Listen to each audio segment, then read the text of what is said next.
to the flag, please? Allegiance to the flag of the United States of America and to the republic for which it stands, one nation, under God, indivisible, with liberty and justice for all. All right, we will call the meeting to order at 6 o'clock. The agenda is set, and so we're going to move into presentations.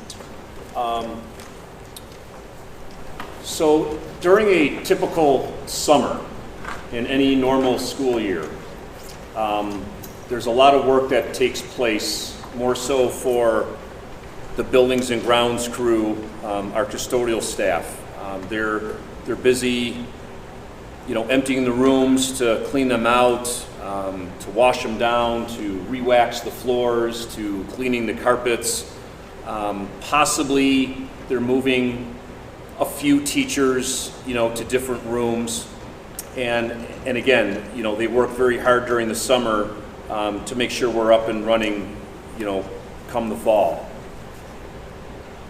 This summer was quite different. Obviously, we closed our doors in March and never returned. And knowing, or should I say not knowing, what the fall was going to bring, even what the guidance was what that was coming, Jordan and his crew were right on top of things. And it was actually knowing that we weren't going to be back in June that they started to work. Again, with the guidance not coming out until middle to late July, they were prepared. And the first thing when the guidance came out, I said to Jordan was, can we get back here full time? Can we make this work? And I know that's what every district had said was, can we meet these challenges and can we do it? And within about 2 seconds, Jordan said, my staff will make it work.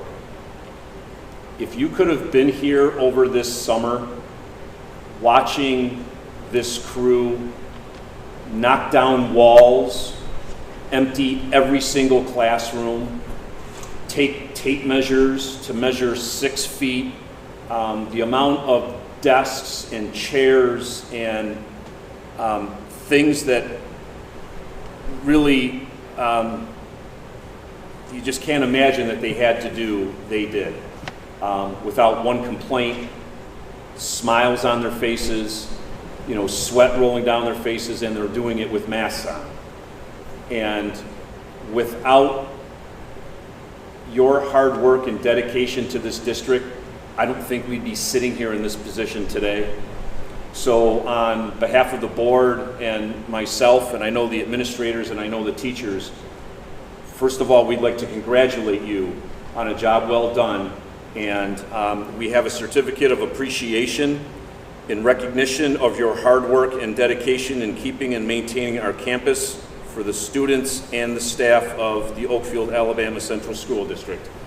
I'm a little choked up because I was here over the summer watching the work that you did. And I can't thank you enough from the bottom of my heart that you are the reason that we are back here full time.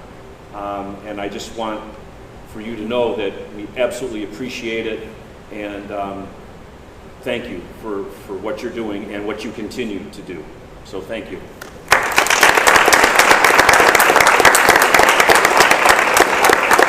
So if I can call up Jordan, our Director of Facilities.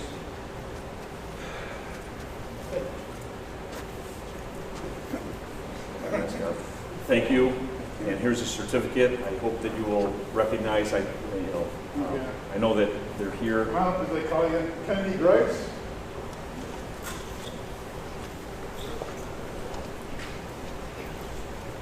Kenny just started with us.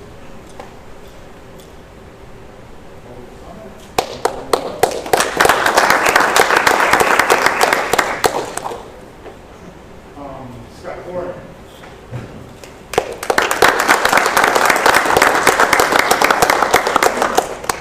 Brian Glenn Waldman.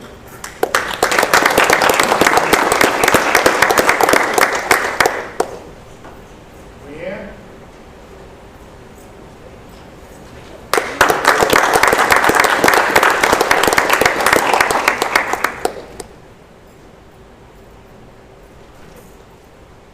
Annie.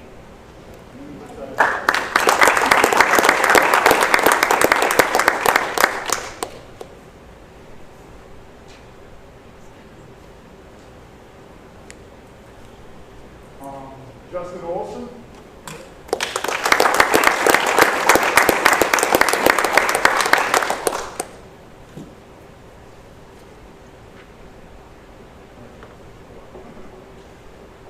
Jim Lundberg.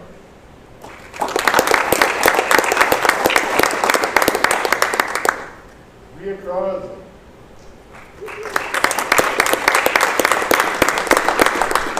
Rhea?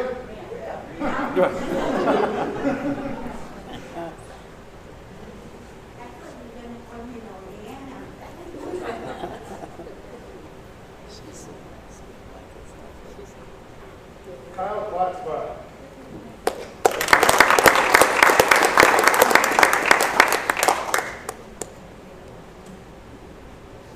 Joyce Buchanan.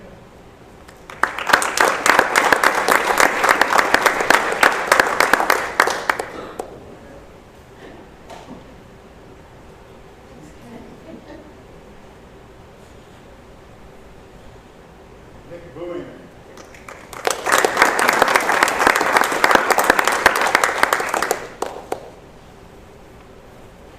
Brady Stanton.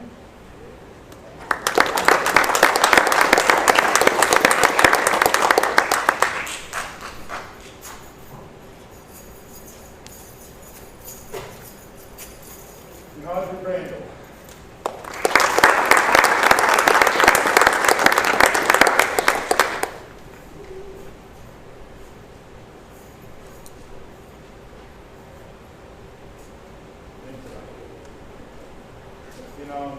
Just want to recognize also there's 4 people that weren't here tonight. Cheryl Porter was one of our food service workers. She worked for us part-time over the summer. John Mullen in grounds, John Draper in grounds, and Sean Churchfield. Sean's here, but he's a little shy, so I don't think he's looking for me. So thank you very much, and good work. Thanks. Bravo.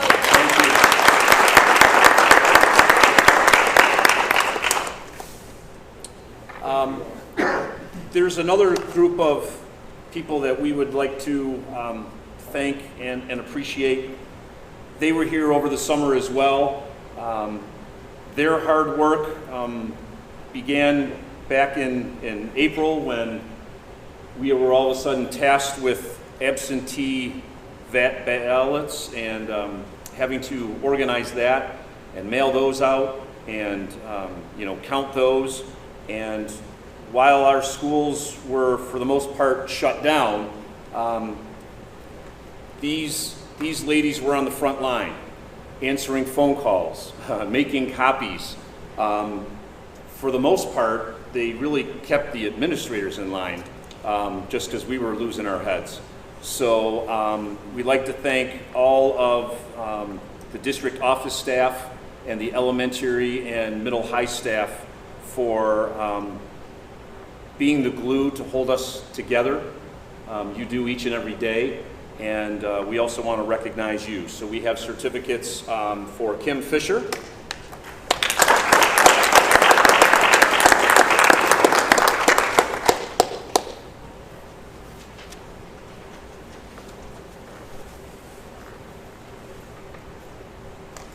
Rosie Youngfoot,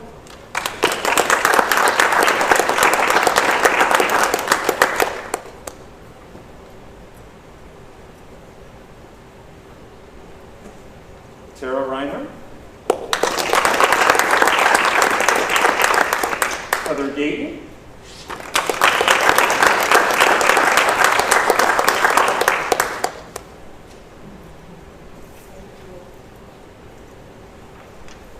Leanne Tyler, Stacy Valletta, and Sally Pask, who are not in attendance tonight. Want to recognize them as well. Thank you.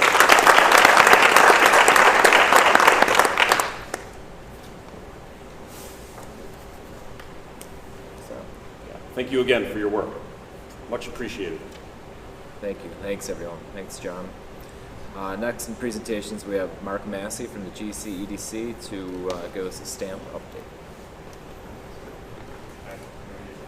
Sure. Should we give him the mic? Sure. Sure.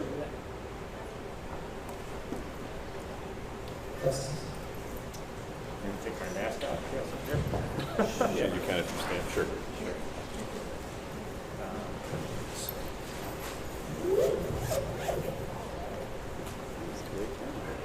So I was asked to come in and just kind of give a brief update on the stamp project, and I know there's some solar projects that are looking at the area as well that I can touch on a little bit as well. So we continue with infrastructure deployment and construction at the stamp site. We're currently working on the water line coming up from Pembroke to the stamp site, which will enable us to have 1 million gallons per day of water there. We're also finishing up our large-scale engineering to bring water in from Niagara County, as well as the permitting for the wastewater line that will run into Oak Orchard Creek, and finalizing our sanitary sewer treatment facility with the DEC as far as our plans go there. So those are all continuing to move forward. I think everybody probably saw Senator Schumer did a press conference out at the stamp site. He co-sponsored a bill, a bipartisan bill in Congress to encourage semiconductors to basically start manufacturing in the U.S. again.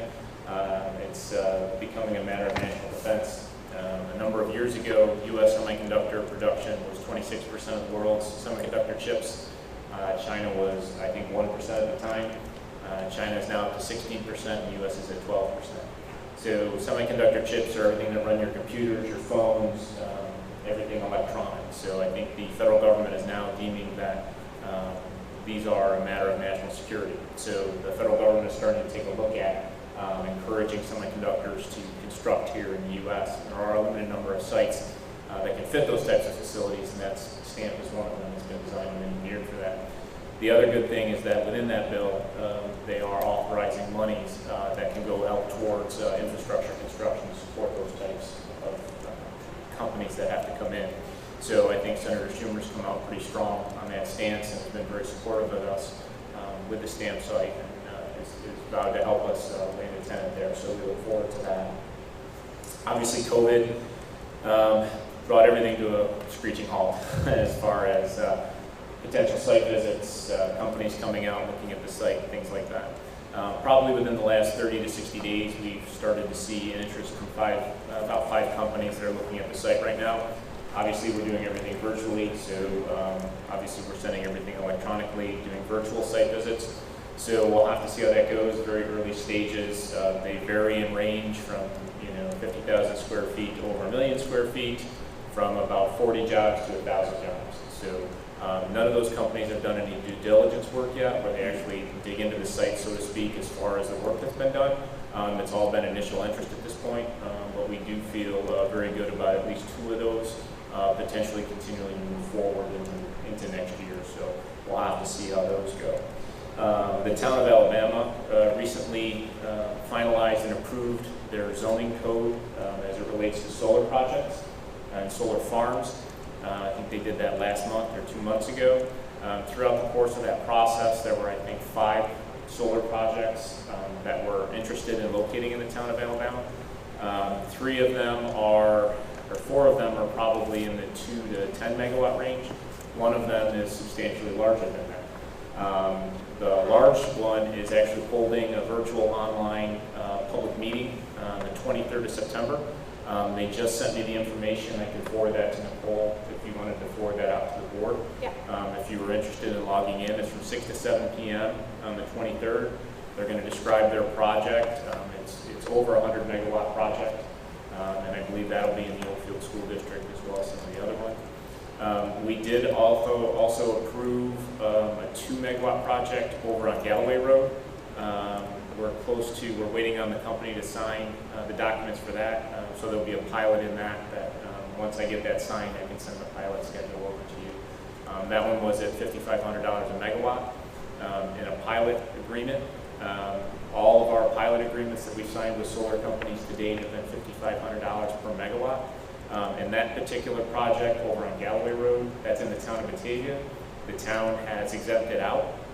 So the pilot monies are split between the county and the school district only. The town has declined to collect any of those funds. So other than that, you know, we continue to move forward. We've got a site selector company coming in to do a review of our site and a benchmarking of our site against other sites across the country to see what we can do differently, to see how we compare, to see cost-wise and what we need to do. Obviously, the fiscal situation that the state is in right now makes it a little difficult from a company attraction standpoint because there's not a lot of money there for incentives that the state can potentially give. We're looking at different options that we can try and make things work to be able to do that. But we have noticed that because of COVID, I think a lot of companies are taking a look at supply chain. They're looking at manufacturing. There's a lot of things that broke down, trying to bring things in from overseas, and I think a lot of companies are looking at trying to source here in the U.S. to try and eliminate some of those issues that happened during COVID. So I'm happy to answer any questions if anybody has any.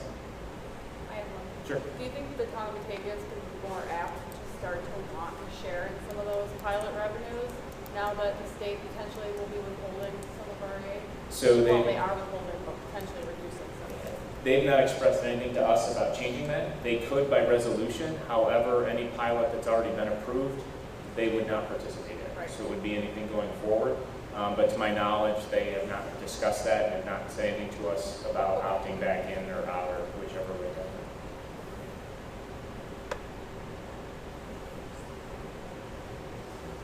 Any other questions?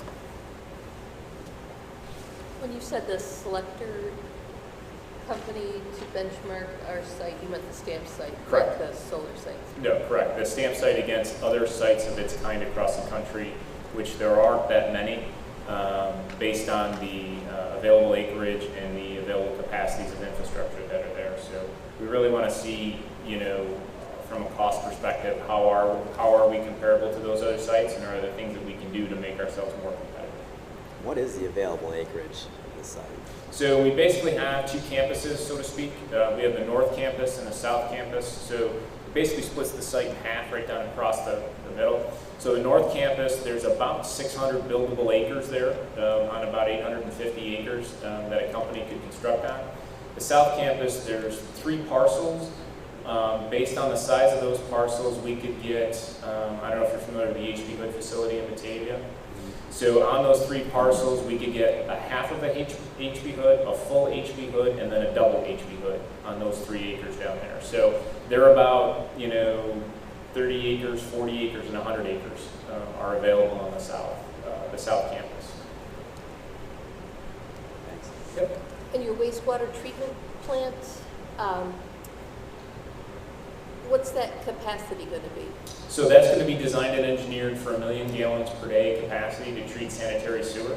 It's a what they call an SBR system, a sequential batch reactor system. So it can handle anything that's biological in nature. So if, for example, we were to get a food processing company to locate on the southern end of the campus, that waste stream could potentially go through the wastewater treatment plant. We would have to go bigger than that. But the nice thing about the sequential batch reactor system is it's modular. So you can tack on differing amounts of larger capacities. As far as the industrial wastewater, the DEC will directly permit with each individual company that will have to pre-treat prior to their discharge. So since the DEC has consent action and authority, they wanted to permit directly with those individual companies that wanted to go in there that would have a non-biological waste stream. So each of those, any industrial manufacturer, like the chip manufacturer, they have to have their own essential wastewater treatment plant? Correct. They would have to pre-treat prior to discharge according to DEC standards. They would get their own speedies permit. Thank you. Okay. Any other questions? Okay, thanks, Mark. Thank you. Thank you, Mark. Thanks, Mark.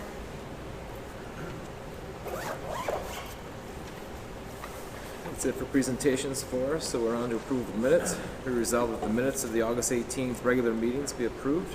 A motion? So moved. Any second? Any discussion? All in favor? Aye. Opposed? Passes. Visitors' requests? All right. Approval of warrants. Be resolved after an audit of the bills, payment of the August 19th and September 1st, 2020 warrants and internal claims auditor reports be approved. We have a motion? Any second? Second. Any discussion? All in favor? Aye.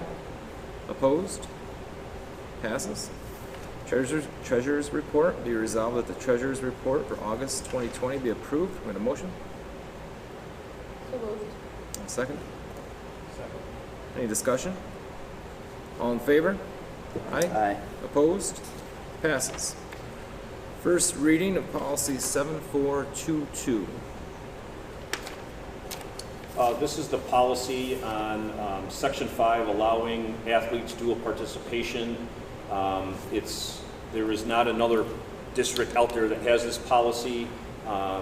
This was created, but I'll say that it wasn't distributed by Erie One Policy Services. They gave me kind of a paragraph that just allows our students to dual participate, meaning participate in more than one sport team during the same season. So there was some discussion before. We could also hold off, but knowing that we do have fall sports and with the sports programming coming up, I do have it also up for approval. It's just a quick paragraph allowing the flexibility to have students, athletes who are interested in doing that. Jeff Schlegelhoff, the AD, we do have other paperwork and we will have the meetings and all of the regulations to make this work.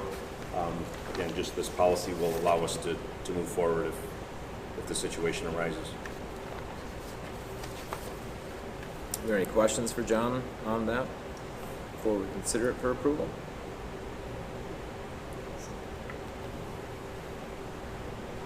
Okay, let's move on to 7.2 then. Be resolved that policy 7422, section 5 athletics dual participation policy be approved as written. Do we have a motion?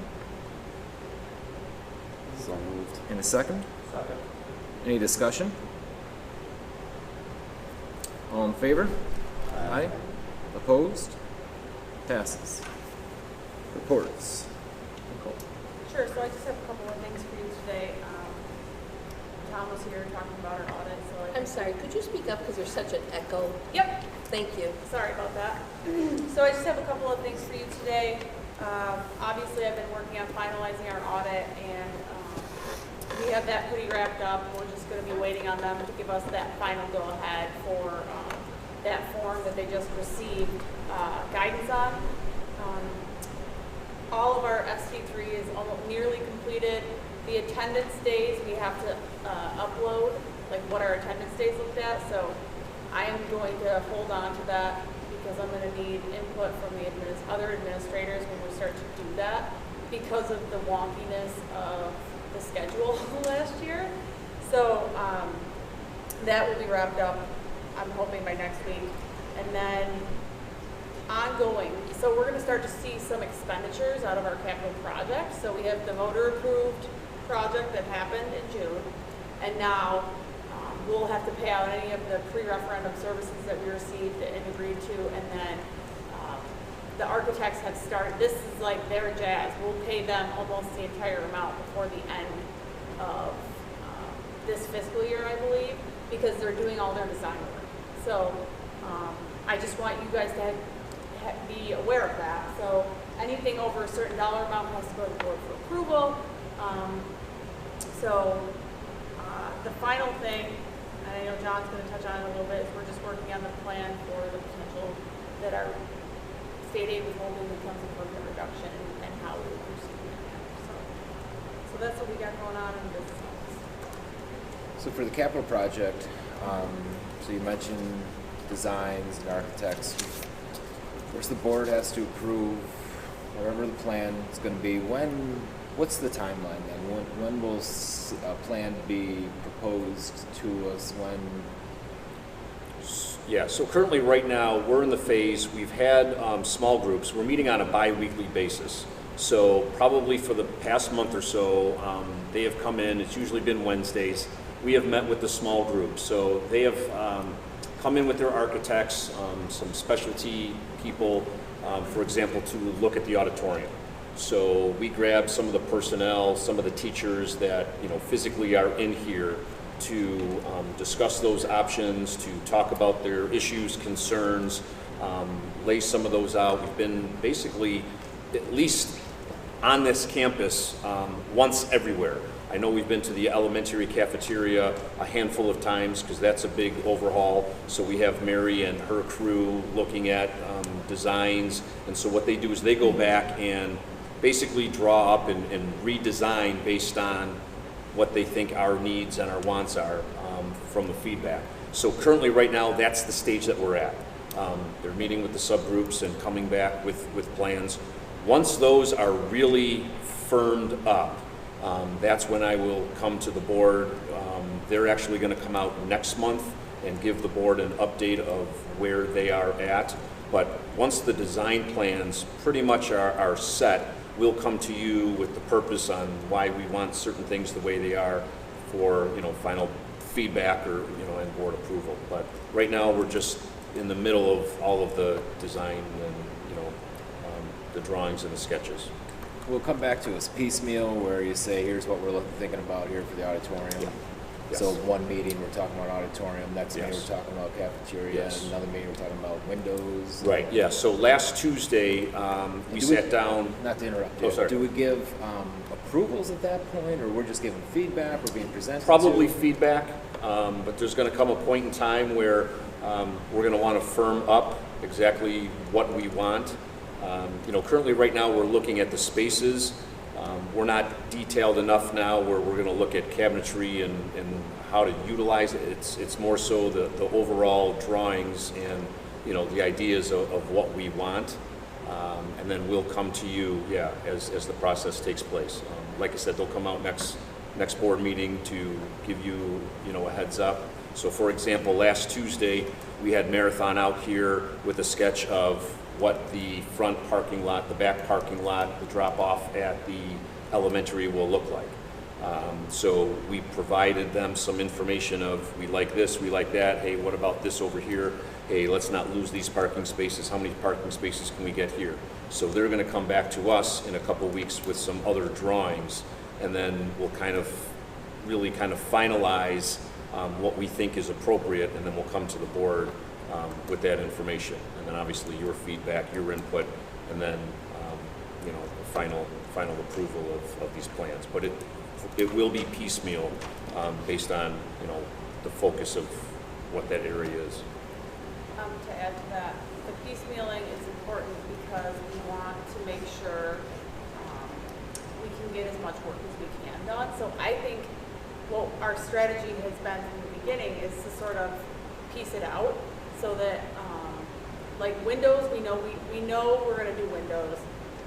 So let's get that design finished so we can go to SED for review so that then we can start actually getting the windows done. The windows are so bad that we need them. And again, still work is coming in very good in terms of when you go out to bid. So we're trying to be, cost conscious in that region, and then these smaller sort of pieces that we can break off, we want to do that. So I'm working on getting our construction manager back in the mix more so that he can kind of focus them on that, because I think that's where we need to circle back right now, in my mind. In addition to all the things John was saying. Any other questions for Nicole or capital project? Is it done in piecemeal so you can scrutinize each piece a little bit more closely? Yeah, we have different subgroups. Okay. So when we talk about the elementary cafeteria, we have Mary and the cafeteria workers down there really scrutinizing the plan. What do the lines look like? Where do we want this? Where do we want that? Up here in the auditorium, we've talked to the 3 or 4 teachers that constantly are in here. The chorus, the drama, the musical, all of that stuff to say, hey, what's wrong? Hey, these outlets don't work. The microphones, the lighting, all of that, type of stuff. We worked with the middle school and high school main office and the secretaries of when that entrance goes up, where do you want to be seated? How do you want this to function? We're moving, the counseling office, over here. What type of offices do you need? What extra rooms? Where should we put people? So it is in small groups, small snippets, and like I said, we're meeting with them every 2 weeks, and we're just kind of going around the table. It's going to take a while because all of a sudden we'll think of something, and they'll come back with drawings from last time, and we'll add things, and so they're just trying to get it right, so to say, and once we think, we hit it, then we'll come to you and keep you apprised, and again, come back to you with, so you can provide some feedback and some ideas for your approval later on. But Now, is the construction manager a part of these meetings as well, or is he consulting? as of right now, he is not, because this is all architectural design, so it's just the SEI group.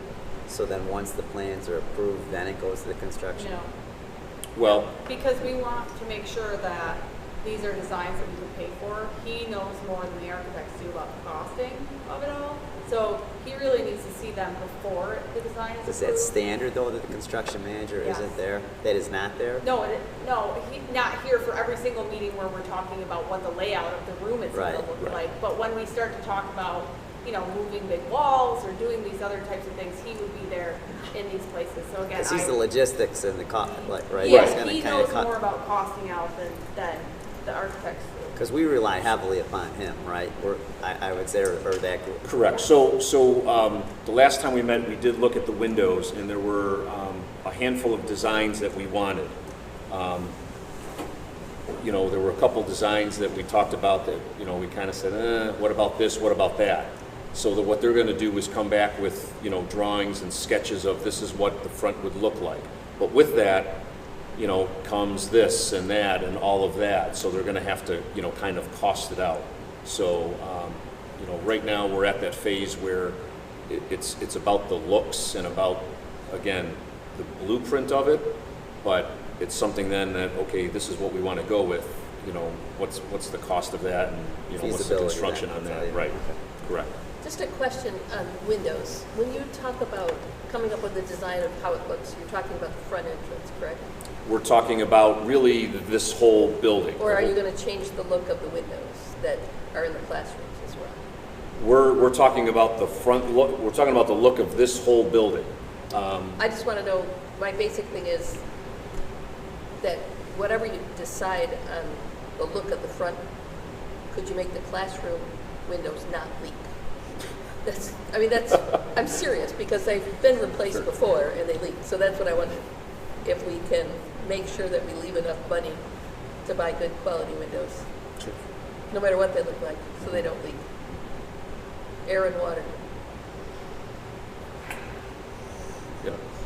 John, how much is our current situation with COVID, is that changed the design at all to some of the changes we've had to make to bring the kids back now?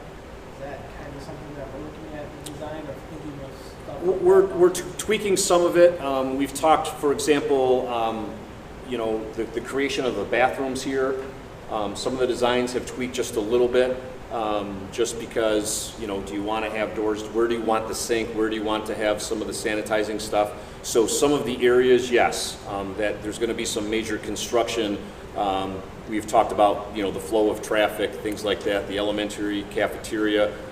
We've tried to incorporate some of those guidelines that we're currently having right now with COVID. So when we are and it involves that, yes, absolutely.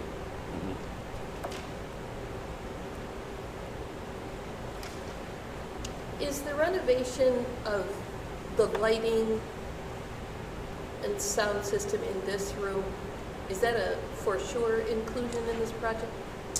We're going to see. Here is our overall hope, and I think Nicole had alluded to this before. We hope that when we go out to bid, that the bids are good and that they come in low. People are looking for work, and this is a capital project that will be year-round. It's just not a summer thing, which makes it attractive. We are hoping that the bids that come in low, we do have a side wish list, of if we can also include this, we will. I do know that we've talked about the lighting and the sound and all of that in here. You know, this is a kind of a high priority area just because, you know, it is being utilized. But again, we're just going to kind of have to wait and see. So The reason I bring this up is because it has been sold to the public as a renovation, maybe twice, maybe Wendy could help me with that, at least twice in the past, and then shoved aside. I think that it's an important road. It can do a lot for building esprit de corps and allowing the community to enjoy things here in a better way. So personally, just personally, if something's going to be cut, I'd cut something fancy and expensive in the front lobby to get some function, better function in this. So that's why I bring it up, not because I'm being weird. I just think that it's been shoved aside a few times. So we still have an auditorium with some difficulties. And so I would like them to be a priority over just good looks in the front lobby. I want good looks in the front lobby, but yeah, that's how I would weigh the priorities. Yeah, currently right now, we're taking all the feedback and we're gonna, you know, go 100% in each area. And then I guess, you know, down the road when the construction manager comes on and the costs start coming out and we start getting those bids, that's gonna be the true, you know, sign of what we can and can't do. But, you know, we've looked at, we understand the issues, you know, more so here. And like you said, teachers have been involved in the process and will continue to be involved in the process. And it's our hope. Good.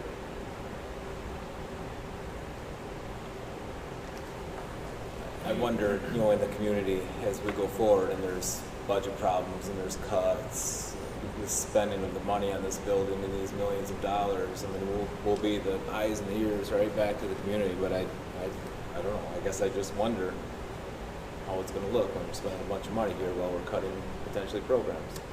I worry about that too, and that's why I would, if we have to cut something, I would rather it be something that's simply cosmetic, not that cosmetic isn't important, and rather than function, because this is where people come to see their kids perform and information be disseminated, so it's a function of this. But I think that's where, not to cut you off on it, but I think that's where our message still has to be clear, that they're two different revenue streams. The capital project is already taken care of, where cuts are not. And I think that's, I can see my grandpa sitting out here and saying, I can't, you can too probably, Matt, seeing Grandpa Stabell sitting out there and saying, what in the world are they doing here? Why is this, why are they adding on all of this to the school, and there's cuts going on here? So it goes back to our ability to message correctly and stay on top of that. And I think, you mentioned it before, Lauren, where you said, this is how did we phrase it before? This is a tax neutral, right? Capital project improvement that we're voting on, and I think that just has to be clear. But you're right. You're right. You can say the message all you want, but if people aren't receiving it. We haven't fully funded it yet, right, as a board. We haven't correct. We haven't put all the money into it. We're close, though. We're not It's a that big far chunk. off. That is one thing I probably don't want advice from me, but that is one thing that should be stressed over and over again, that the two revenue streams are separate, because it is going to look bad. If things get really tight You're right. monetarily and programs and people have to be cut, you can't ever stop emphasizing that. Your kids can't live here, but we're going to get an addition on the house. Exactly. That's which I've thought about before. With besides the economy of the state and the aid cuts, globally and around the country, with regard to the economy and the aid cuts and just manufacturing around the world, and what we have coming in, has the architects discussed the limitations of supplies and materials that may drive up the bids or anything along those lines that could then chip away at what we do have put aside for this project and what we can get, and the timing of those materials? No, they haven't really. Because we haven't been like, oh, we're picking out tile for the floor. We're not picking out physical windows that are going to fit in space yet. So, but I think that's why it's so important to make sure we understand, if we do the window project as a window project and leave out a general construction manager from that, that's good for us, because then he's not gonna mark up the windows. It's just gonna be the window guys putting in the windows, charging us for the windows. So instead of having a markup from the window guy and the construction manager, or the general contractor, we just have the markup on the windows from that. So looking at these strategies for cost reduction, which Dan, he is not, they haven't said anything, but I know that a 2x4, if you go to the store, is like quadruple the price right now. So that's an issue. It's going to be an issue, but how much of an issue, I don't know the answer at this point, but it is something definitely to think about and be wary of.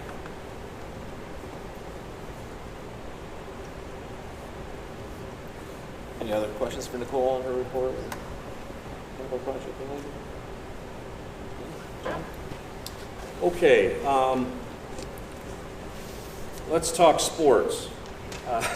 So I have given you all a copy of the return to interscholastic athletics for the 2021 school year. This was revised as of last Friday. They initially came out with a document, and then this document they just kind of highlighted and changed some wording and some items in there based upon feedback.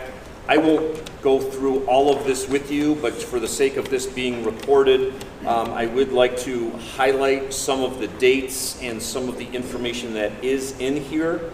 So if you go to page 3, the premise of this return to interscholastic is that they have categorized all of the high school sports into 3 categories, either low risk, moderate risk, or high risk. So obviously low risk are the lower sports and recreation activities that are characterized by the greatest ability to maintain physical distancing, the greatest ability to avoid sharing of equipment or touching of equipment, the greatest ability to clean and disinfect equipment, and so on. The moderate risk is the limited ability to do that, and then the high risk is the least ability to do that.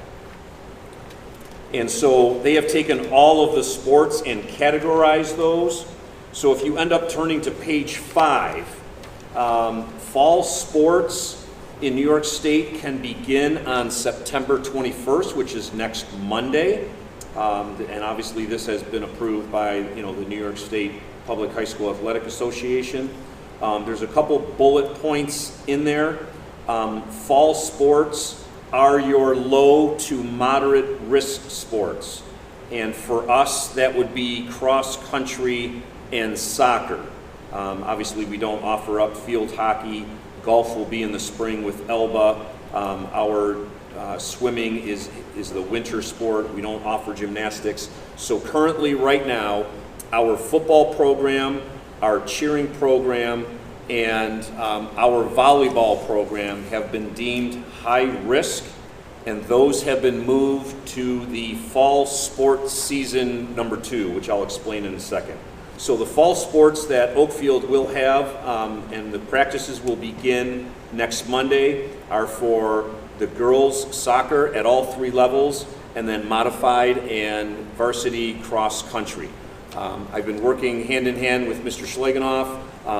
We will be having a parent meeting next week with the coaches and the parents and the students that are coming out to play a fall sport. I believe that Elba will also have a parent meeting, and we are looking at parents attending either one, just because they are obviously shared with Elba, so we will have Elba athletes on those teams. So that's what we are preparing for. Obviously, they can practice, and we must play games within our section or league until October 19th. So we cannot be traveling afar or hosting anybody else outside of our section or league. And then after October 19th, games may be played beyond a school section or league.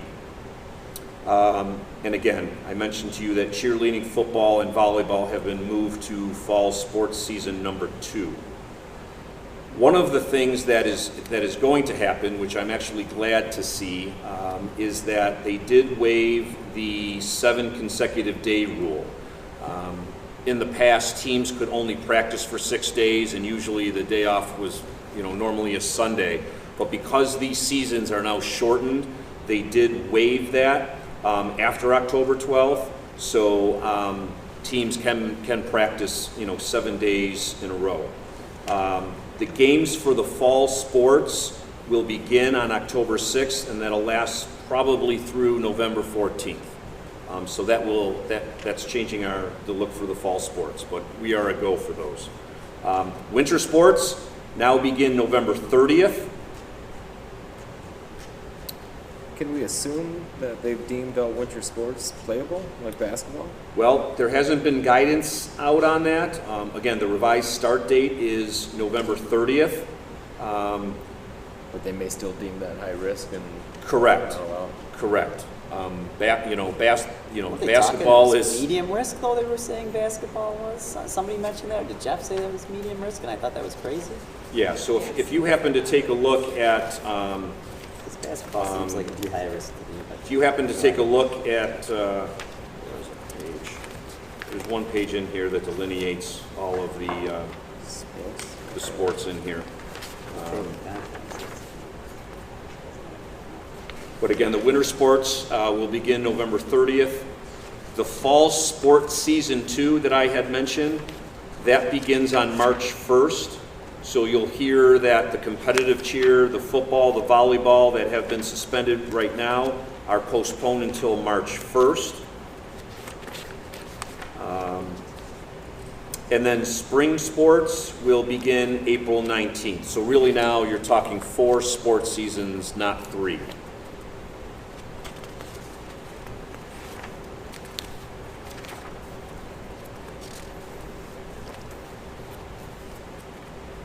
there won't be like sectionals, right, John? There won't be. Well, it actually depends on the sport. Oh, really? So Yes. there's some sports where there will be sectionals and others. Yes. Yeah. So if you actually turn to page 10, there's some important dates for you. As again, I mentioned that September 21st is the first official fall sports practice date. We will be ready for that.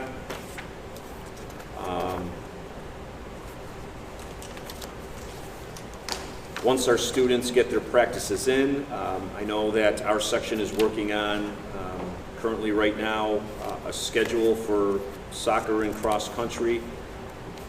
October 19th is the first date that we can play outside of our section or region.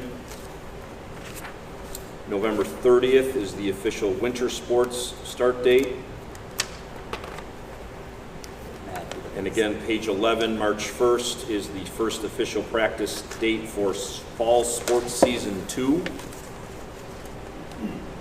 It almost looks like they're not going to have high risk happen until after the 31st. Did you read that? December 31st? Or December 31st, yeah, sorry. Thank you. Yeah, there's definitely, we're getting guidance almost daily on this. Yeah, it So seems I'm a giving little- you the most up to date. Seems a little gray here. Correct. And then the spring sports will begin April 19th.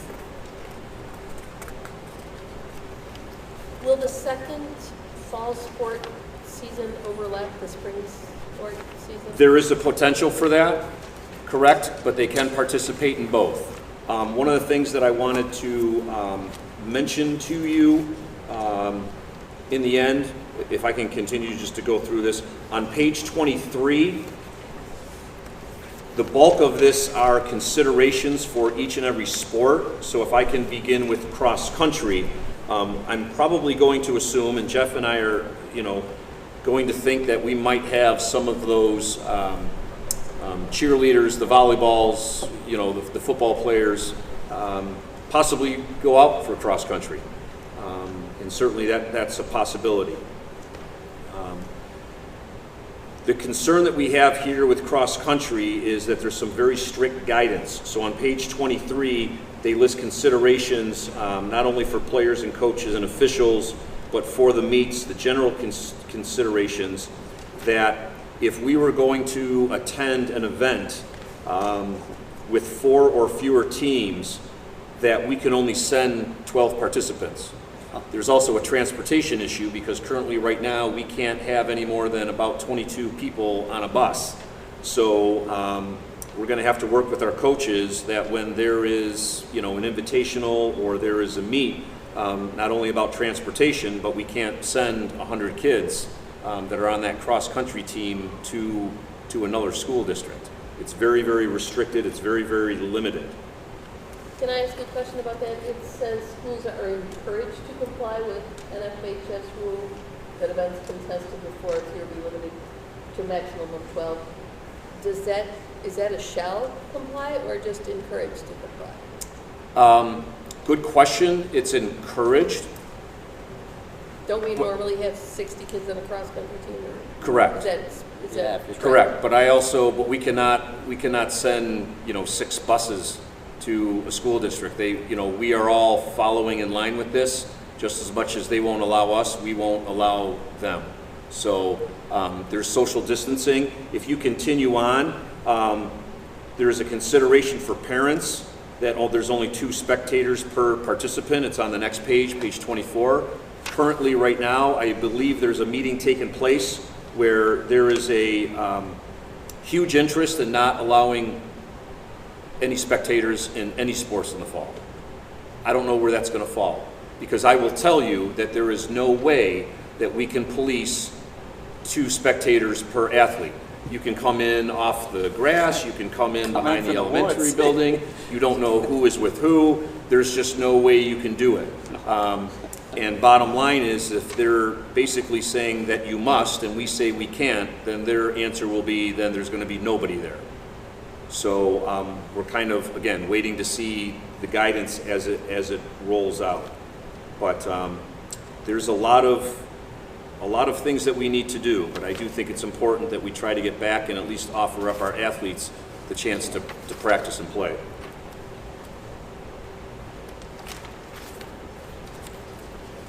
For example, on page 30, there's considerations for soccer.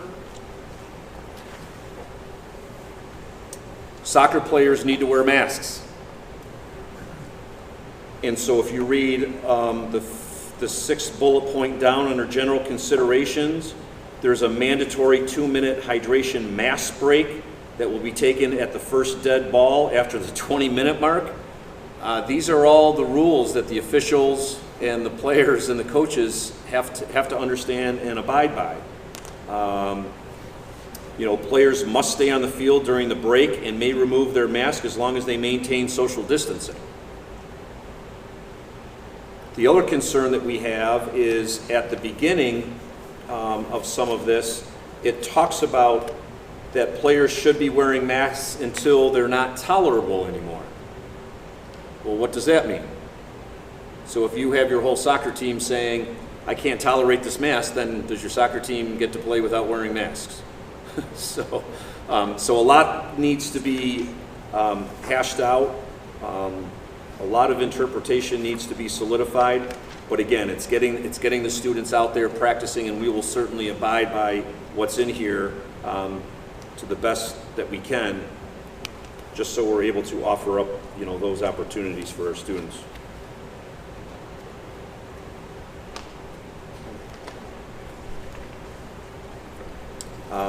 Page 42, Lorna, was the question I did star. It talks about there appears to be about a 2-week overlap between fall sports season 2 and the spring sports. Can students participate in both seasons, and will any practices carry over? The answer is yes. And what they're doing is that they're allowing 3 practices for all sports, 4 for baseball, to carry over to the spring sports season. So they don't have to start at practice number 1 for baseball. You can carry over these practices because they're really going to fall one right after another. There's going to be hardly a break in between those seasons, if at all. Like you said, they're going to actually overlap. So actually, it's also good that we have that policy approved. If this is what the norm is going to look like, that we can have dual participation in a season or at a time. May I ask a question about the 7-day practice rule waiver? Yes. So if you can practice or play 7 days in a row with no day off, how many of those 7-day in a row cycles can you go? So can you go 14 days, because that's 2 7 days? Can you go 21 days? Can you keep on going and never have a day off? Well, and that's also a concern that needs to be clarified. So again, usually you could practice 6 and there was a day off, and now that you said, well, you can practice 7. Well, does that mean 7 and then there's a day off, so you can practice 1 more, or is that just continual? Right now, I believe that it's continual, that you just practice until you get the number of practices in. The reason they're saying that is because, and this doesn't really affect us yet, but you have many districts that are in a hybrid setting. So we're going to start practice next Monday for soccer. Now, our students are here daily. In other districts, there may be a student that's only in school on a Monday, Tuesday. So Wednesday comes and they're at home because they're hybrid. They may have a hard time getting to practice. Districts aren't providing transportation, so that student just misses practice. And then they miss practice on Thursday, and then they miss practice on Friday because they're not in school. So now we have students that have been there, they have five practices. You may have a student or two that only has 2. So the coach is going to continue to have practices so those students can get their amount of required practices in so they can play. It's going to look very different. I know that there's some districts that are fully remote that are obviously, per the guidance, we need to allow for equity in education, remote learners to participate. But the question comes in is, transportation and who's responsible for that, and what if my kid can't get there, they can't be penalized because it's their hybrid day and they're remote learning. So I think that rule came into play so coaches continue to have practices, so for those kids. Now they may turn around and say, okay, you've just practiced 10 days in a row, you're good, take a day off, but I still have to have practice because I only have kids that have 4 or 5 practices. Yeah, I guess my concern in highly competitive athletics is that they would just go 35 days straight with no break. And I can't see how that would be good. Right. I do think that is just an accommodation for the districts that have those hybrid learners. It's going to be very interesting how that plays out. So the district isn't on the hook to pick up these students that we just don't know yet. That's being discussed.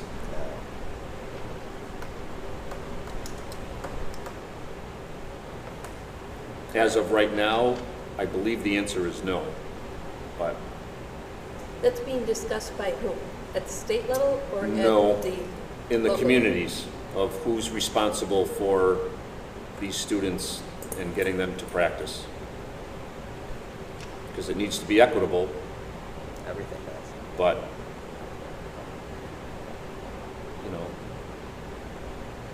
That'd be at a huge cost. So I wanted to provide you that guidance.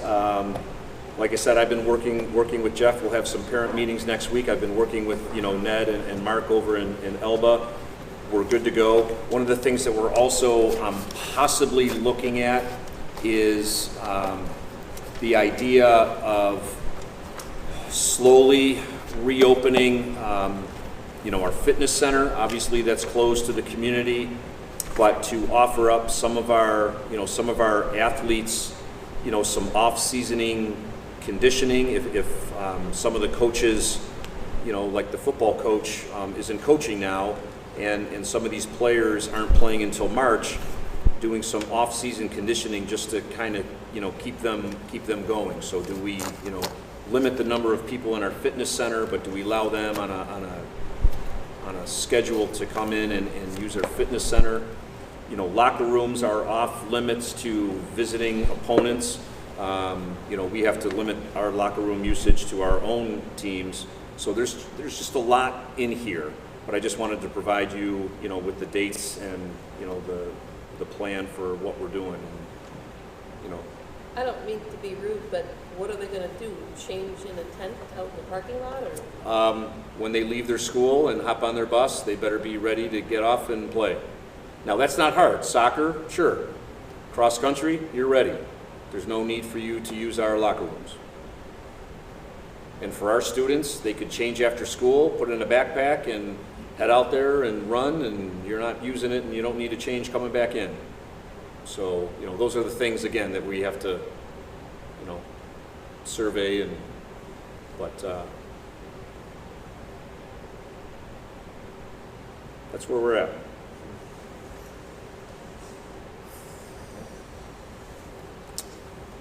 Are there any questions on sports? Sorry, Pete. You don't want mine. You'll have to wait till March 1st. My blood pressure's too high right now. I hear you. I hear you. So Nicole and I did talk a little bit about the capital project. I do want to give you an update on our mental health office. That is a go. I talked to Bob this week. We finally got official word that we are set to go. They're going to send out a therapist next week to just kind of look at the office, let us know what they need.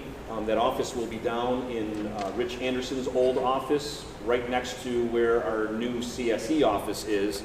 And we're going to start with 1 day a week and just kind of build the program, see how it all works, but we're a go for that. So I'm hoping in the next, you know, month or so, we have someone in here when I have that information and the name and the program, and everything's good to go. I'll give you an update, but that should be functioning within the next month or so. Will this person be doing solely individual appointments? Will they be doing small groups? Will they do classroom presentations as an introduction? That is, right now, what they are going to do is, based on our caseload that we have right now, is work with our students in our district that 1 day a week. Work with the families and the students that have already been identified as needing those services, and then we just build it from there. If there's a higher demand for other services, other programs, we can build it out. So, you know, they wanted to start off slow, and we'll... So our already identified population, is that identified through IEPs or through these check-ins that you've been having with students so far? They're actually identified right now, and probably Mr. Montroy can give you more of a, you know, of how... These are students that are already hooked up with Genesee County Mental Health that will be going to the other side of Batavia for their appointments. There's a large number of our district that go there, so they'll be able to have those appointments here. And then we're also going to work on having other students who, for example, have probation wants to mandate that they go to counseling. Transportation is an issue for those students. So we're going to have them signed up for mental health counseling, which they will get. Did you say probation requirement? Yep. They require mental health counseling for some of the students depending on the circumstances. But transportation in those households is an issue, so they'll be able to do those meetings right here on campus. So far, we're not going to be able to, or we aren't using that person for anybody who's been identified via the school system? Well, we can. We have to have them fill out paperwork with Genesee County Mental Health. It's still a county service. A lot of our families qualify for free counseling through Genesee County Mental Health. So to help interject a little bit, and Mrs. Becky's here too, sometimes we have students that have counseling for school-related things and they're working on different tasks per their IEP, but still have different kinds of counseling needs with family dynamics or different traumas that would require outside counseling. So essentially, one of our students could have counseling from Joe and Sarah 1 time a week and still be escorted over to this room or meet a family member in this room for the outside counseling, but it could happen during our school day or after school, and it's just helping to reduce the amount of traffic to Batavia. It will reduce the amount of time they're missing in class because those visits end up being almost like a half-day absence. So that'll be something that we can work with. You know, over here if they have a study hall, maybe that's when they're being pulled for that counseling. So that was my question. I was questioning how they would be identified. If they're already hooked up with county mental health, Some that's one are. thing. They might not necessarily have it right. Correct. Some are already hooked up, there's others that I know parents would say, I would take them for counseling, but I can't get them. So this is Okay. solving that problem. But it's not dependent on an IEP. I mean, it could be identified through counseling services and then referred to them through there, but it's by parents' consent that they would be allowed to go there. So it's not, the population isn't then predetermined by any classification at all. It's Okay. based on, Or if we had identified people through correct. this check-in for the COVID-19 shutdown. And it could end up being more than just the Wednesday, I'm assuming, depending on the demand and really what we're willing to budget here for that. But I see in other school districts where it's not just one day a week, it's also nighttime, where Right, we also it's talk about open. evening hours for families because one of the biggest hurdles is getting time off of work. It's a really great service. So, some of the questions that he had asked me was, okay, can this be something that's run through the summer? Now, I said, are you looking for a yes or a no? Because I would say yes. Correct. Okay, you know, like, Because a lapse in service is pretty detrimental right. for some of So, again, this is building from the ground up, but it's a start. And so we're just gonna need to see, you know, I have, you know, a lot of confidence that it's going to build very quickly, just for the need of our students and families, you know, and the services they can provide us. But you know, I know they're in other districts, you know, one day a week, and that's what they're going to start off with, and we'll just, like I said, you know, Would we be able to see numbers of that? I mean, I don't know if it's confidential information, but would we be able to see, like, what are the numbers on that? Like, how many kids are actually receiving this service? What we've had in the past, we haven't gotten great information this year, but in the past we've gotten those numbers already. How many of our students are being seen at Genesis County? On location. I'd be curious if that was something like, just like we would get the CSE, Sure. CSE program amendments or Programming, yeah. Yeah, I'd be curious. Not that we get a name or a number even, just the. Justin, I'll add Yeah. some experience. In the previous school I was at, Orleans County had a mental health office right in our school. Same. It was tremendously popular. We ended up going from 1 day to 3 days. They did come in the summer. One of the best services around. I agree, and that's my background through Orleans County, and that's the same thing. And I think it's a wonderful. It does a lot. Kids look forward to it.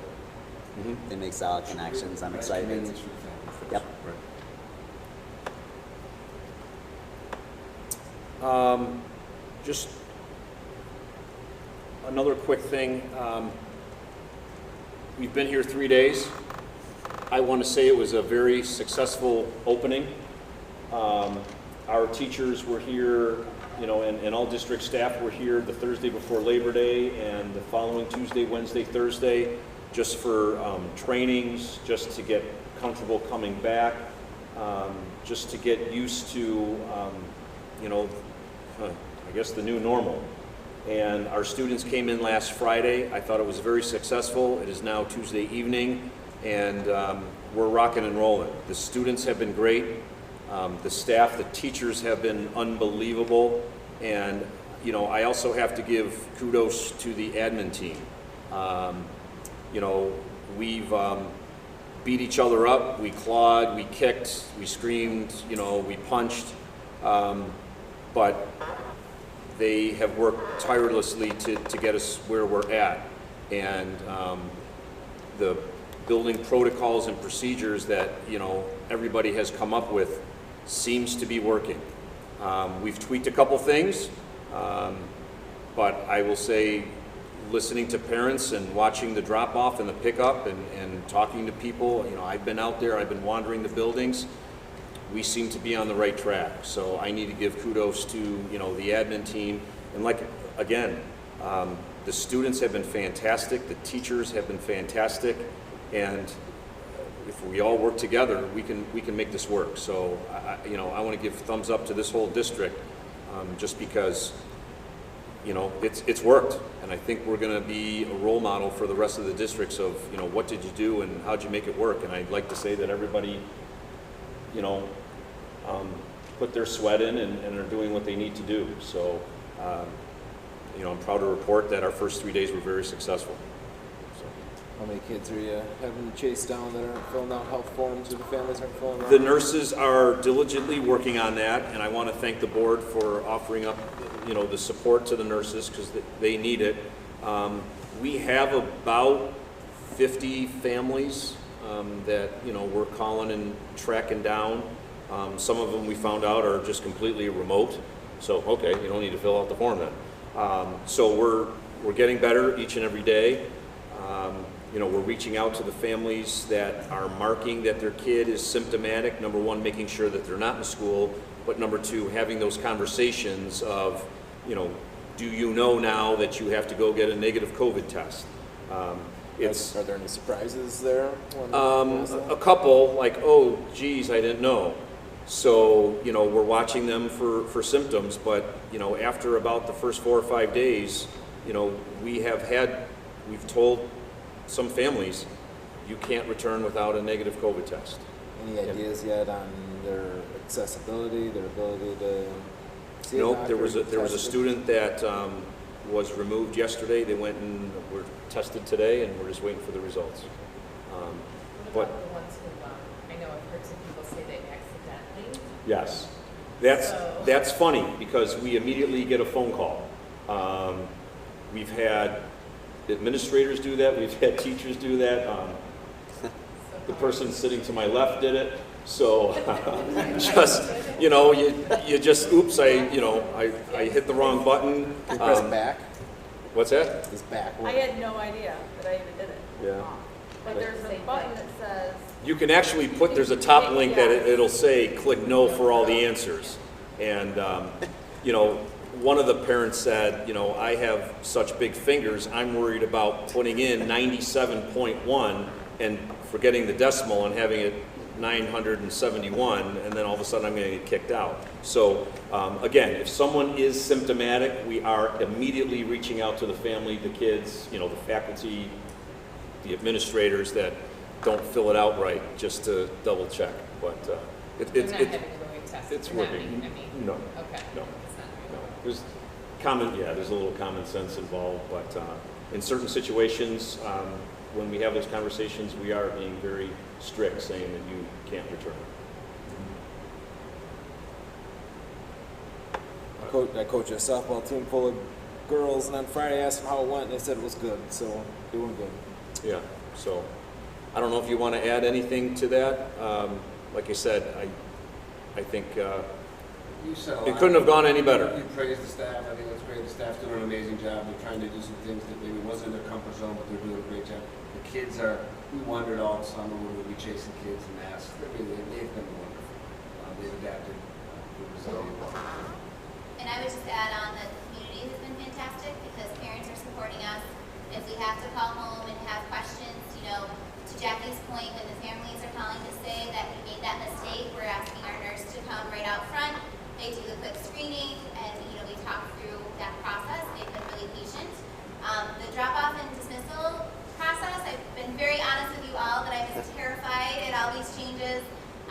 We've made tweaks and changes along the way. The parents were asking great because I can talk to direct, just UPK and K families. I can send messages to everybody. And they've all been very patient. They've all been very kind. They're giving us our feedback. We're making adjustments as needed. And every day gets better. So we just, thank you for the support because we wouldn't be able to continue to come in every day. My five are very pleased. From the high school down to UPK, they're very happy. They want to go back. I wasn't sure about the littlest one there, but they really. She's the quietest of the group. She's the hardest. She's the toughest, man. She's the toughest. But really well done, all around. Administration, teachers. My son comes back and reports, and you guys are following the plan that you said you were going to follow, and that's the hardest thing because on paper it's theory, but when you put it into practice, it's a whole nother thing. And I think for this point in time, you guys have really thought long and hard, from down to the stickers on the floor to how long you can shelf a book for and all of it in between. I'm very thankful for what you've done. I think You know, we still have to be cognizant of the fact when curriculum really starts to roll, the teacher's still going to feel like they have enough time and they're being effective, because I think that that's the biggest thing that's coming right now. It's getting the routines and practices in. It isn't so bad. You know, it's just a couple extra things that you've got to do, you know, but when you really start getting into that curriculum and you're looking for that groove that you once had, it's hard to find it right now. And we have to reassure people that perfection isn't what we're looking for yet. Right. It's a good point, Bob. Routines are one thing. When we really start rolling, he and I talked today, you know, it's not time to get complacent. What do we do when the kids start to fall off the radar and don't learn their minds? That's what we really got to make sure we address those needs as we move past them. And it's just that technology piece too is the other variable that's really tough, is when you're sitting there and trying to do that with 20 kids in front of you and maybe a couple kids at home, and it's not perfect. You've got to be able to say, it's okay, teacher. You get it tomorrow. I don't know, it's Hopefully the teachers are finding a newfound appreciation, Wendy, for what we're doing here. It seems like they all wanted to get back, so pass along our thanks. yeah, where is Wendy? There she is. Hello, Wendy. Yeah, say thank you, please, if you get a chance. So I wanted to inform the board that for my appreciation to the administrators that this Saturday we were going skydiving. And then we decided that probably wasn't in the best interest of any of us. What's that? Or somebody got scared. Yes, and for the record, that wasn't me. But we'll be doing some team building stuff in the next month or so, so you don't need to worry about us. Don't go skydiving. Come on, we're in trouble if you guys, if something happens.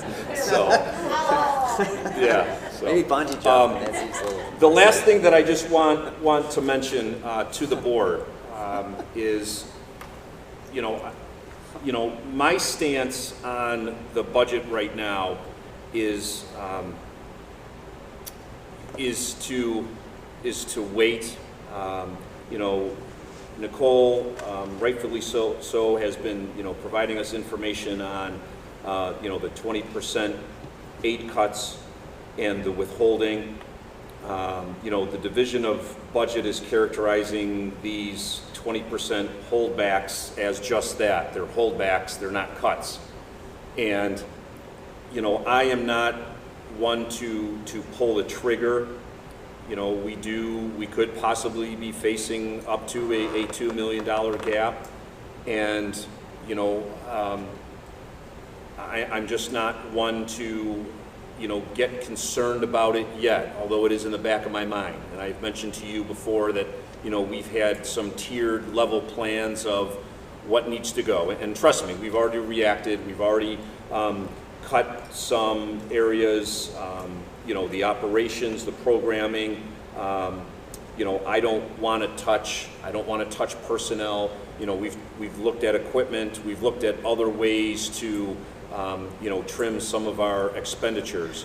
But I just don't want to be caught in a position where possibly, you know, things do come through. And, you know, they keep saying that we're not going to have a decision until after this election. And I would like to, you know, in my mind, just maintain what we have, keep moving forward. And, you know, I do believe in that philosophy is, you know, we make the decisions based on where we're at. And I would hate to start cutting areas and then finding out that, geez, at the end of the year we had a surplus, or geez, we did get our money. I'm you know, and that's just me. If the board feels differently, I think, you know, certainly let me know. But you know, we are going to have some tough discussions. But I think right now, not knowing what we don't know, you know, I think we just kind of plug on forward.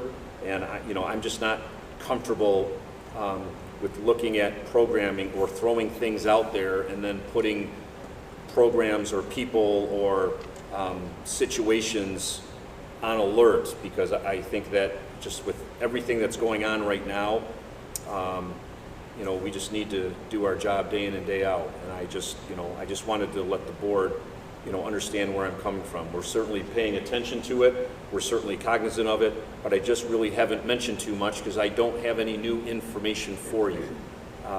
And so certainly it's not something that we're ignoring by any means, but I just wanted to kind of throw out, where I feel we stand. Obviously, you can see that, our district per the audit, we're in good standing. We do have a plan in place. When do we start discussing that? It could be next month, but I think until something really comes down the line, I think we just move forward and continue to do what we're doing. So that's my thoughts. That's all I have. Any questions for John? You feel, so obviously right now you guys feel like you have a plan that we can cut the $2 million for that? If we have to cut $2 million, that's going to cut very, very deep. And you feel like right now it is attainable? It would have to be, but it would decimate this district. Can I just add something to that? So, this year, we don't know. The division of budget is ending with the next quarter, September 30th, and the state will move into the third quarter of the year. So I think we're going to know more on what the legislature is going to be looking at doing then. They have said they're going to come out with something early into the third quarter regarding the reductions and what that means. But it's not specifically this year that's concerning. It's going to be the following fiscal years, like Tom was saying in the audit. We're looking 5 years out here. So even if they don't reduce our aid this year, which I believe there's a likeliness of some sort of reduction, if we don't start to look at and pare down expenses, how are we going to move forward with continued reductions going forward? So it's just something to think about, but that's where we have to be looking at efficiencies in the district and places we can save money. So it's going to be a 3 to 5 year problem, maybe longer. GEA was a 8-9 year problem, and that was on average of $1 million a year. And then they never restored our aid back to those old amounts. So they reduced all that aid. They never really gave it back. So, we had to build back up to that amount year over year. So I just think being thoughtful about it, obviously this year if there's cuts, we're not going to be able to just immediately cut $2 million out of the budget. I mean, we're going to want to use reserves and a combination of cuts to get us started on the next year for us being down that much in aid. So I think just have to be really thoughtful about it. At this point, based on equipment alone, like I have a list, because some things we had to buy. We have to buy PPE, we have to make sure we have enough buses. So those things we've continued on with buying. So I think it's just balancing those needs and looking at the cuts. I have like the $250,000 in cuts we've put on hold. Items we've put on hold in real-time cuts. I use that word, it's not cuts. Real-time items we put on hold. So that's a really good start. We need to find more, so, in my opinion.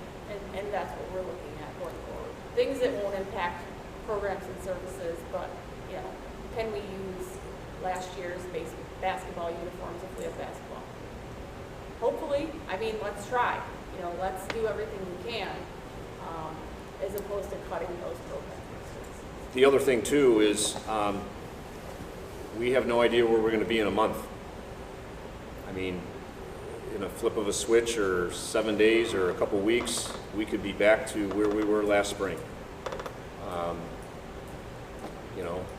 And so that's, Which would actually help the budget. But those are the games that we're playing right now. we're going ahead with fall sports. If things go okay, great, then I'm sure there'll be a winter season. But if things don't go well and something happens in this region and all of a sudden there's no winter sports, there's no spring sports, while, sad that would happen, there is a lot of savings in not having, sports going on, which... So even if the state kind of just keeps stringing us along, where do you think our date is okay? You just got to start. I would wait till the end of the year, probably, till after the election, and you let it go and you'll start hearing stuff. And I would say probably by the first of the year, at the end of December, early January, we'll have a much clearer picture of what it looks like. And Nicole is absolutely right. It's not like all of a sudden now we got to cut $2 million by tomorrow. I think it'll be, a 2, 3, 4, like Tom said, a 5-year process. It's just something that, we just don't, it's like I mentioned to you before, it's game playing, it's politics, and it's very frustrating. On the politics, this time of year, the politicians generally make their tours out to farms and things like that. So I was able to meet with Ed Rath. He's running for Ransenhofer's state Senate position. And then Chris Jacobs. So like as a school board, we've got a duty to reach out to these elected leaders and campaign for ourselves, lobby for ourselves for our money. So I let them know that Oakfield-Alabama on the state level wants to see full funding. And then on the federal level with Chris Jacobs that the state's going to need help. So they've heard it from us. Thanks. They've heard it from our district. Thanks, man. And Ed continues to hear from me. Yeah. Any questions for John on his report? Okay, on the new business. Be it resolved, items 9.2 through 9.9 be approved via consent agenda. So motion? So moved. Second. Any discussion? All in favor? Aye. Opposed? Passes. Oh, there is a discussion. Mr. Waldron donated those donations, right? Yes. And I just wanted to say thank you to him. He donated, I think, seat sack. Seat sacks. I don't know if I'm saying that right. I've never used a seat sack before. But I think it was for all of, was it first grade? Yes. First grade, which was a pretty cool thing, I thought. So thank you, Mr. Waldron. Yes, thank you. Are those really helpful? They are because they go on the backs of chairs, so it's a pocket at the back for kids to have all their individual items, and reduces the amount of time they have to get up and go to a cubby or in their bag. Would they be appropriate for other grade levels? They can be. If they get to like 4th and 5th, sometimes their items are a little bit too heavy, a little bit too bulky. But probably for like 2nd grade, they're cloth, so they can be thrown in the washer and dryer and washed as well. Thank you.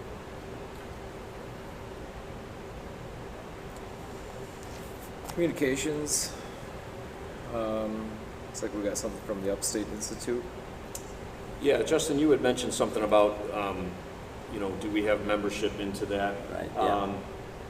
I had mentioned that I continually get those items, and I did not sign up for it this year, just because I think we don't utilize it. The professional development, some of the things really comes from NISBA.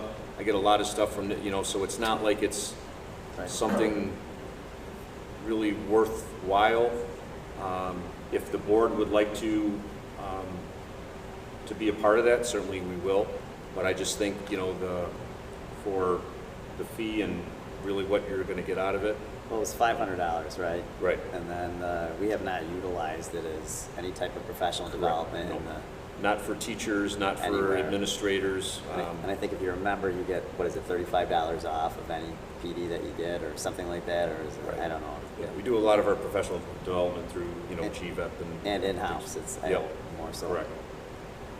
So it's up to the board.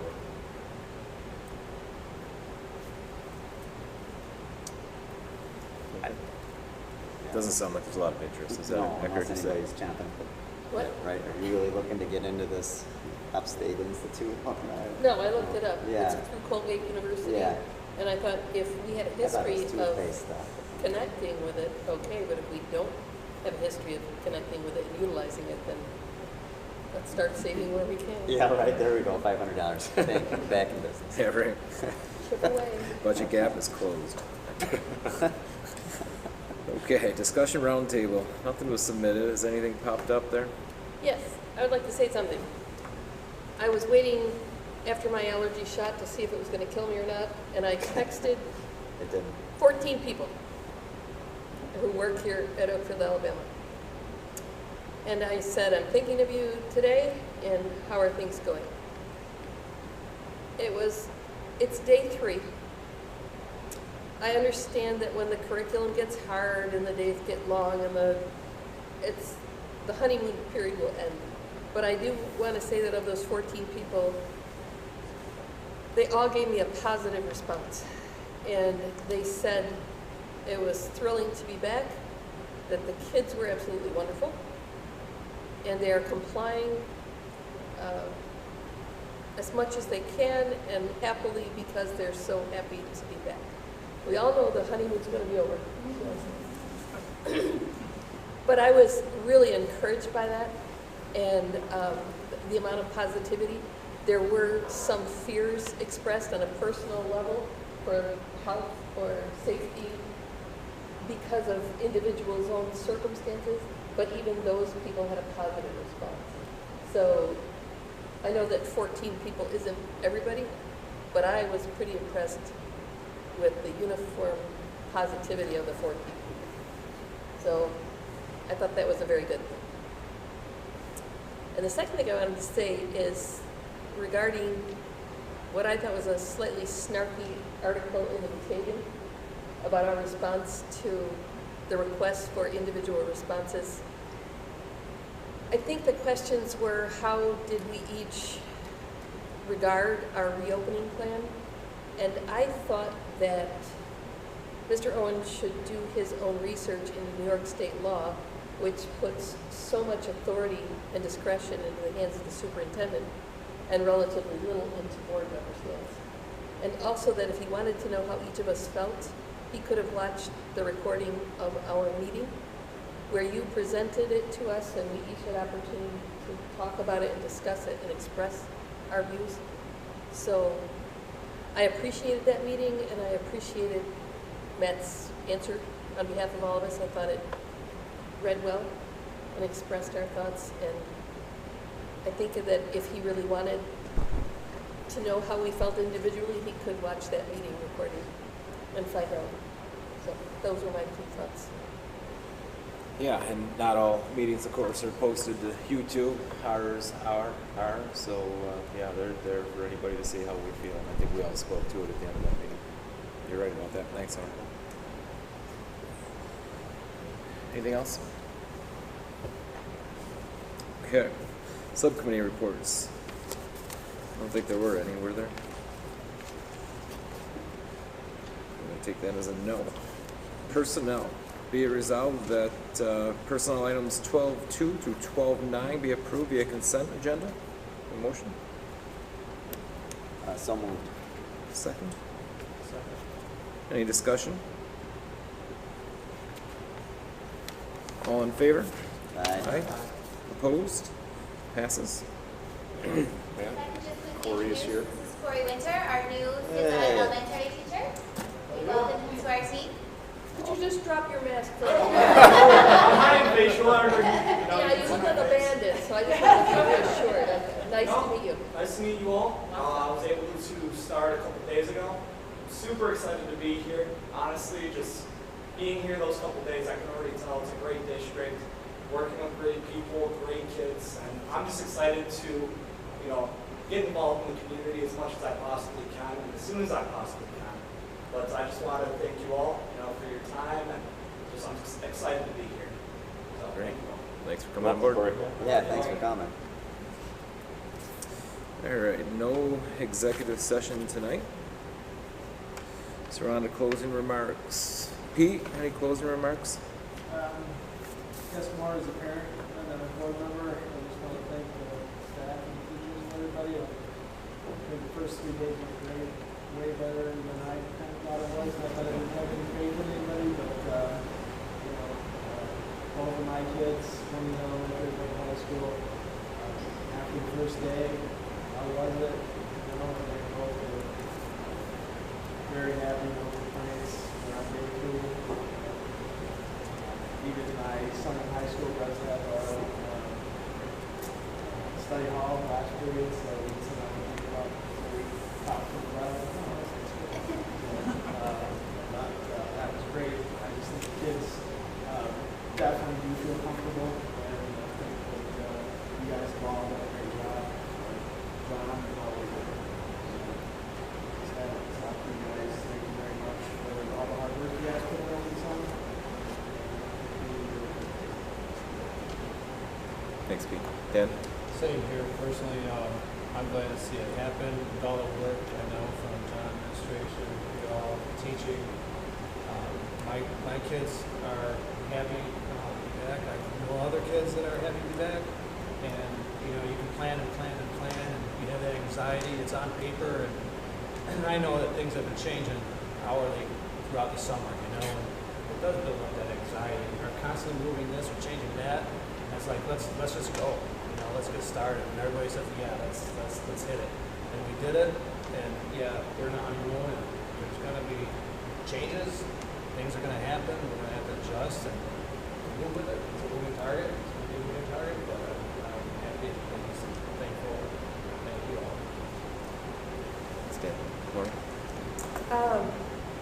Thank you to the teachers and the staff and everybody who has to implement all these plans, because they're tough. And everybody's out there looking over their shoulders, seeing who's going to report them or trap them. And I know it's stressful, but I appreciate so much that it's gone so well. I think that, John, you were correct, that opening up all the way is far easier than hybrid. And I think you made the right decision going this direction. I think we all did. And I know the honeymoon will end, but I think we should all enjoy it while it lasts. Thanks to everybody who's employed by OA for making it happen. Yeah, and I concur. I think what I said earlier pretty much summarizes how I feel. I'm just very thankful that I'm in this district, and my kids had the opportunity to work with the teachers they had. I already got great things about Mr. Winters today when I got home, and so 2 thumbs up from my household to you, Mr. Winters. So thank you, everybody, for coming in, because this is hard. It is really hard, and you're going to sleep every night, even if you're anxious because you're tired. But thank you. Yeah. The reports of my cohorts, I have 4 15-year-olds that I've interviewed. They think it's great. Everything's, it is what it is, the expectations, and good reports on all 2 elementary kids is static, and everything's go with the flow, so really good on our household, pretty happy, glad to see it personally happen. Teachers, administration, everybody, I applaud everybody's efforts to get this happening, and be mindful of, I think it's teaching us all to be mindful of, we can't predict what's happening tomorrow, a week from now. We really just have to make these decisions as we go, and that's pretty much life sometimes. So I think this is a good lesson for everybody to kind of learn to live like this, and this is where we're at. So we're looking forward to every day forward, and decisions as we need to go will be made. So good job to everybody. Tim? I'll basically echo everybody else, and just kudos to the district for doing a great job so far. Couldn't ask for anything better. Of course, I agree. So far, so good. You're seeing some districts that's not necessarily the case for if you watch the news every once in a while. So it's not something that just magically comes together. Apparently, it takes some work. So I appreciate it to all the staff. Can we get a motion to adjourn? So moved. Second? Second. Jason, any discussion? All in favor? Aye. Opposed? Passes.